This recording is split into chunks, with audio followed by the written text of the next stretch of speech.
This is your news source evening bulletin for today, Wednesday, the 28th day of October in the year 2020. I'm Gordon Mosley. Here is what we're tracking tonight. Opposition leader Joe Harmon has declared that local government elections, which are due next year, must be held on time.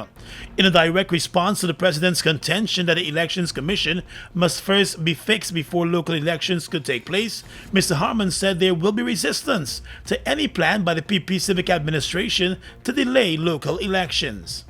In this regard, the APNU-AFC takes serious umbrage the statements made by President Irfan Ali to the effect that local government elections, which is constitutionally due in 2021, will not be held until GCOM is fixed, and in that sense, fixed to the satisfaction of the PPP.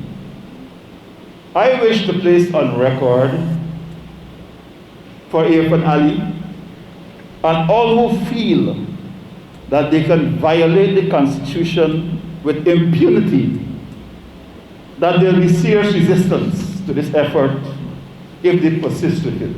The opposition leader reminded that local government is a vital aspect of democracy and shall be organized so as to involve as many people as possible in the task of managing and developing the communities in which they live. The said Article 71 of the Constitution also states that Parliament shall provide for a countrywide system of local government through the establishment of organs of local democratic power as an integral part of the political organization of the state. Local government elections were last held in 2018. President Irfan Ali recently told reporters that owing to various issues at the Elections Commission, he believes the commission will have to be fixed before there could be talk of local elections next year. The opposition leader said the APNU-AFC coalition will not allow the government not to call local government elections and return to the days of installing interim management committees. Between 2015 or before 2015, when the APNU-AFC came into office, before that, we had 18 years without local government elections. The PPP, under its then local government ministers, Gangu Prasad and Norman Whitaker, went around the country and demolished elected neighborhood democratic councils, installing in their place hand-picked interim management committees. These IMCs answered to Freedom House and not to the people. So we will have no more of that. My dear Guyanese brothers and sisters, this will not be condoned. Mr. Harmon also said local elections must be held so that communities can choose their leaders. So, what Mr. Irfan Ali is proposing is again an abandonment of constitutional guaranteed local government elections, which is critical to democratic renewal. These are more compelling signs that the regime is intent on going back to their days of being a dictatorship in Guyana. So this must be a very clear signal to all who know their ABC alphabet and those who have ears to hear that the people of Guyana will resist a dictatorship of the PPP. Local government elections must be held. The APNU-AFC coalition has issued a call on the Guyana Elections Commission to begin its preparations for local government elections and the preparation of a new and clean voters list. The coalition also wants to see resources allocated in the next budget to cater for house-to-house registration. More news coming up in just a moment. Guyana, we've been through it all. But as a people we have weathered every storm and risen to every challenge. Because it is the people of Guyana that gives it its strength. all the people, regardless of race, class, or religion. We are one people, one strength. And now is our time. A time to rise. Together, we rise.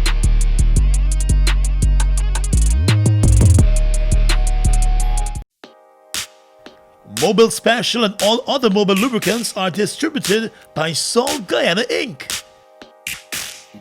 Mobil Special and all other Mobil lubricants are distributed by Sol Guyana Inc. The glorious days of shopping are back on Ravinas on Water Street and Anans on Regent Street. Now in stock are over 20 beautiful designs of vinyl and over a dozen gorgeous designs in rubber tile for your homes, offices, or work. We have over 16 attractive colors of leatherette for covering furniture. For fast and comfortable shopping, visit us to get the best prices in town. That's Ravinas on Water Street and Anans on Regent Street. The government of Guyana is committed to a comprehensive and inclusive housing development program for the benefit of all Guyanese. This is evident from its actions to date. However, the previous administration did absolutely nothing to identify alternative lands to house the persons squatting on state-owned lands on the east coast of Demerara. This illegal act was politically motivated, and poor and vulnerable individuals and families are being callously exploited for political purpose and private profiteering. Those lands have been identified for immediate and substantial cane cultivation by the Guyana Sugar Corporation. The information collected shows many of the squatters have proven to be homeowners, and yet the government has made every effort to engage the squatters and seek an amicable solution. Persons are being reminded that it is a criminal offense to illegally occupy state-owned land. The government cannot and will not allow squatting to be used as a means of acquiring land for housing. The government's offer to provide immediate, safe, temporary alternative accommodation to those persons in need remains in place. We all know a strong educational foundation is a key to successful learning. Global Technology combines award-winning curriculum with innovative technology and teacher support to help students reach their potential. Our online platform creates an engaging learning experience. Using any device, you can be a part of amazing class discussions, collaborate with others, and have access to virtual learning software. With our multiple payment methods, you will never have to leave home. Find out how Global Technology can allow you to learn anything, anywhere, at any time.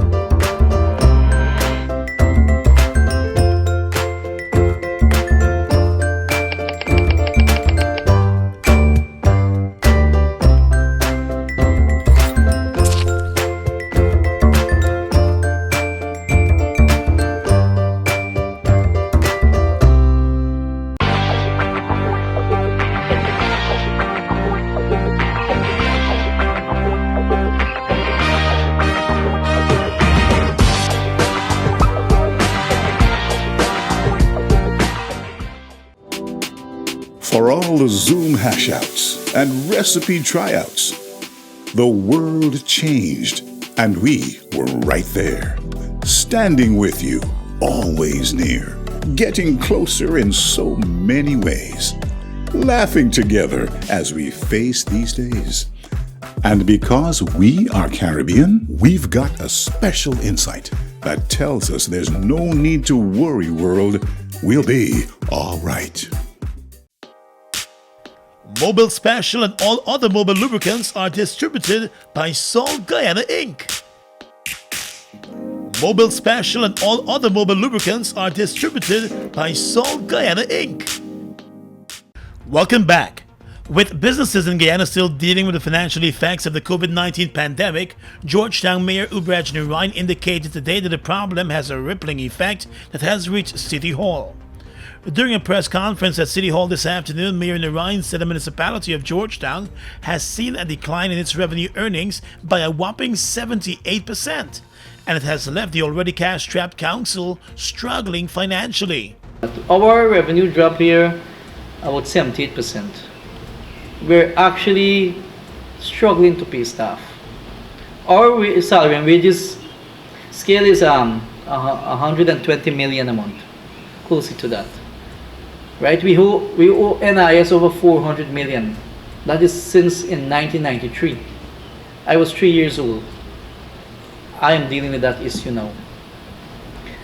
GPL matter that the Minister of Public Works spoke of, we finished the assessment.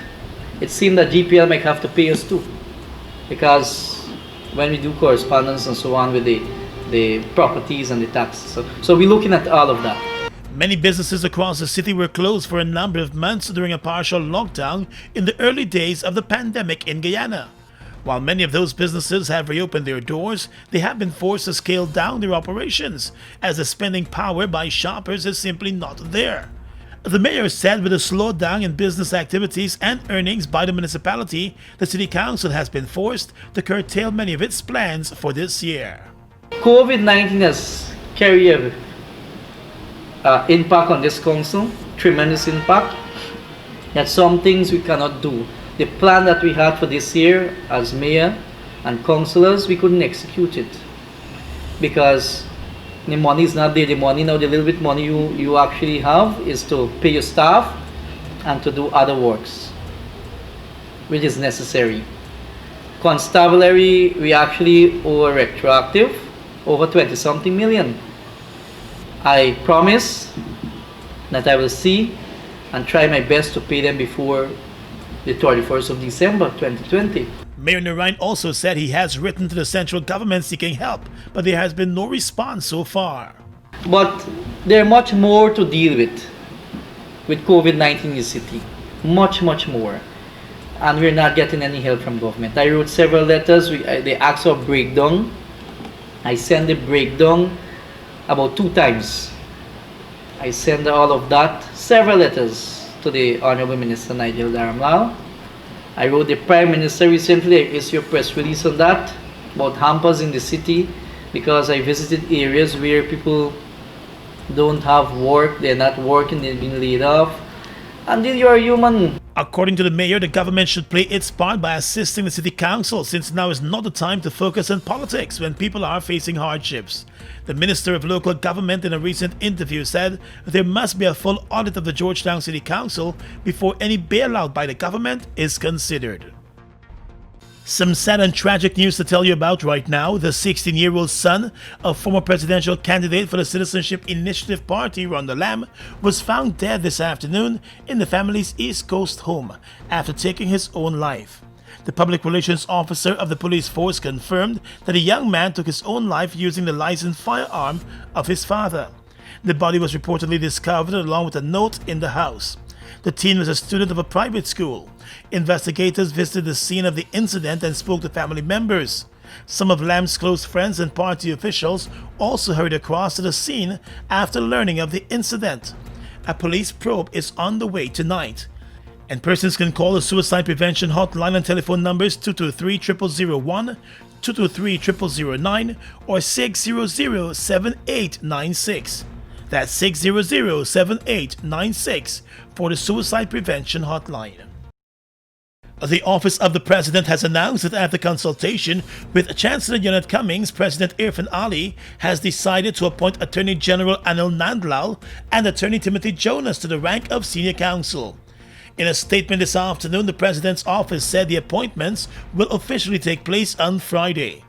According to the Office of the President, the two are being promoted due to their knowledge of and learning in the law, and on account of their diligence in the practice of the law, in addition to their contributions to the growth and development of Guyana's jurisprudence and constitutional democracy. Earlier this year, Jonas had filed court action against some senior counsel appointments by former President David Granger. In response to that challenge, Attorney General Anil Nandlal had indicated to the court that the appointments by former President David Granger were in fact properly done, and Jonas's case was therefore without any merit. The matter is still before the courts. It is unclear whether it will remain there now that Jonas is being appointed senior counsel. Let's tell you now that Guyanese businessman and hotelier Shervington Lovell, known as Big Head, intends to change his plea from not guilty to guilty in the U.S. drug conspiracy case that he's facing in New York City. Lovell, who is a part owner of the Tower Suites Hotel and also owns other hotels here in Guyana, was extradited to the U.S. from Jamaica in 2018 after he was arrested there with a number of other suspects in a major U.S. drug investigation that covered Guyana, Jamaica, and New York City. While some of the other suspects had entered guilty pleas just after their arrest, Lovell had maintained his innocence and was set to go on trial sooner. However, in a letter to the court last week, his attorneys indicated that he has decided to change his plea in the matter. He was scheduled to appear in court today via video conference to formally change his plea, but his attorneys have indicated that owing to some administrative issues involving the court, he will have to make an appearance at a later date. Lovell was charged in 2018 for allegedly conspiring with others to ship more than 1,300 pounds of cocaine to the Netherlands in a drug trafficking operation that involved laundered money from South Africa and other countries, according to the court documents. U.S. agents have said that the cocaine was found aboard a stateless vessel in international waters in July of 2018. According to those U.S. agents in their indictment, the Guyanese hotel owner met with other suspected drug traffickers back in Guyana in June of that year to plan the shipment. He also met with other drug traffickers in Montego Bay, Jamaica, where he owns a house. All of the time, he was being closely watched by U.S. agents. At the time of his arrest in Jamaica, local security officials said his arrest was long in the making, and there was cooperation between drug enforcement agents in a number of countries. Regional carrier Caribbean Airlines has announced that from the 1st of November, it will restart its flights between Georgetown, Guyana and Toronto, Canada. In a statement, the airline said it will be operating 2 flights per week between the 2 destinations. The flights will be operated on Mondays and Fridays and will connect through Barbados and Trinidad and Tobago. Caribbean Airlines announced that tickets for the route are currently on sale directly on its website or through travel agents. The airline has not operated flights between Guyana and Canada since March, when the airports in Guyana and Trinidad and Tobago closed because of the coronavirus pandemic. Guyana recently reopened its airports for full operations 2 weeks ago. Just yesterday, Caribbean Airlines also announced that it will be operating 3 flights per week between the Eugene F. Correa Airport at Ogle and Barbados' Grantley Adams Airport. The airline is reminding passengers that Guyana has strict COVID-19 regulations in place for all incoming passengers. Persons will have to present a negative PCR coronavirus test that was received at least 72 hours before their travel. Negative test results that were received between 5 to 7 days before travel will be accepted, but those passengers will have to undergo a second COVID-19 test on arrival at the Cheddi Jagan Airport, and they will undergo that test at their own cost. Mobile Delvac and all other mobile lubricants are distributed by Salt Guyana Inc. Mobile Delvac and all other mobile lubricants are distributed by Salt Guyana Inc.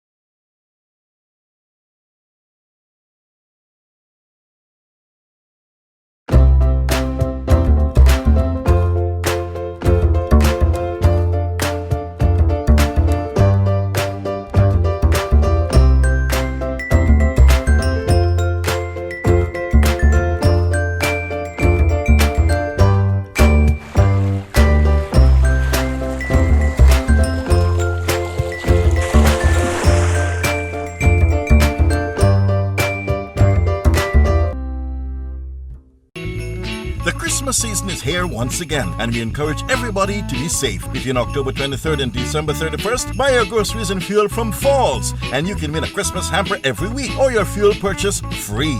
Just spend $3,000, complete the coupon, drop it in the box, and then listen for your name. And to make it even better, you can win a bumper hamper on Christmas Eve day. Yes, our prices are great, the environment is safe, and everyone wins when you shop in the Falls Christmas promotion, Land of Canaan. Been through it all. But as a people we have Weathered every storm. And risen to every challenge. Because it is the people of Guyana that gives it its strength. all the people, Regardless of race, class or religion. we are one people, one strength. And now is our time. A time to rise. Together, we rise.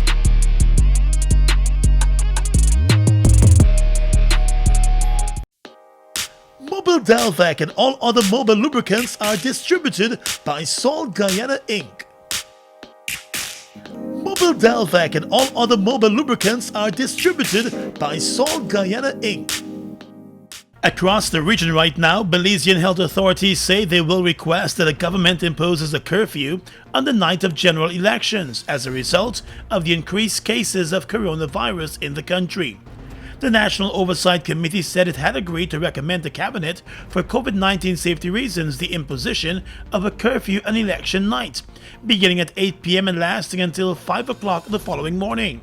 Belizeans will vote for a new government on the 11th of November, with the ruling United Democratic Party facing a challenge from the main opposition People's United Party for control of the 31-member parliament. There are two smaller parties in the race. In a statement, the National Oversight Committee said it is warning that the country is experiencing a surge in COVID-19 cases and has turned down all requests made for the relaxation of the restrictions pertaining to clubs, bars, casinos, and street vending. A judge in Bolivia has annulled the arrest warrant which had been issued for ex-President Evo Morales last year for alleged sedition and terrorism. Mr. Morales is living in exile after leaving Bolivia in November 2019 amid mass protests over allegations of vote rigging in the presidential election. He said he would return to Bolivia if his party, the Mass Party, won the rerun of the election, which it did on the 18th of October. The annulment paves the way for him to return without fear of arrest. And finally tonight, international news. French President Emmanuel Macron has announced a second national lockdown for at least the whole of November. Mr. Macron said under the new measures starting on Friday, people would only be allowed to leave their homes for essential work or medical reasons. Non-essential businesses such as restaurants and bars will close, but schools and factories will remain open. COVID daily deaths in France are at the highest level since April. On Tuesday, 33,000 new cases were confirmed. Mr. Macron said the country risks being overwhelmed by a second wave that no doubt will be harder than the first. Earlier, German Chancellor Angela Merkel said her country must act now and called for a major national effort to fight the spread of coronavirus. Infections are rising sharply in many European countries. And that's your News Source Evening Bulletin for tonight. Gordon Mosley reporting.